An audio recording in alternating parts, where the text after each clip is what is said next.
Hi all. మీలో ఎంతమంది గోంగూర అంటే ఇష్టం? నాకైతే ఇది ఒక్కటి ఉంటే చాలు, ఇంకే కర్రీస్ అవసరం లేదు అన్నంత ఇష్టం అనమాట. సో గోంగూరలో కూడా కొండ గోంగూర, మంచి గోంగూర అని రెండు ఉంటాయి. సో ఇక్కడైతే తెల్ల గోంగూర అని కూడా అంటారు. అండ్ ఆ తెల్ల గోంగూరలోనే ధన్వంతరి గోంగూర అని దొరుకుతుంది. అది ఇంకా ఇంకా మంచిది, టేస్ట్ వైజ్ కూడా చాలా బాగుంటుంది. కొండ గోంగూర అయితే కొంతమందికి హెల్త్ పరంగా సెట్ అవ్వదు, మోకాలు నొప్పులు వస్తాయి అంటారు. సో అందరూ కూడా, మేమైతే మా ఇంట్లో ఓన్లీ తెల్ల గోంగూర మాత్రమే వాడతాం. అంటే మంచి గోంగూర, ధన్వంతరి గోంగూర మాత్రమే వాడతాము. సో ఈ గోంగూరతో వాళ్ళ ఒక రెసిపీ షేర్ చేసుకోబోతున్నాను, నా ఫేవరెట్ అన్నాను కదా. సో దీనికోసం అయితే టమాటాలు ఒక 2, అలాగే మీ స్పైస్కి తగ్గట్టు మిర్చి కట్ చేసి, హాఫ్ బకెట్ వాటర్లో వాష్ చేసిన గోంగూర కూడా పెట్టేసి, ఒక హాఫ్ గ్లాస్ వాటర్ వేసి మూత పెట్టి ఒక 40 మినిట్స్ బాయిల్ చేస్తే చాలు.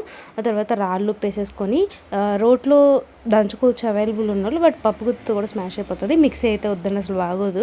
సో ఇలా కచ్చపచ్చకుని ఇలా బాగుంటుంది. ఇప్పుడు దీంతో వెల్లుల్లితో మంచిగా వెల్లుల్లి ఎండుమిరపకాయలు వేసి తాలింపు వేసుకుంటే అద్దరిపోయింది. Thank you.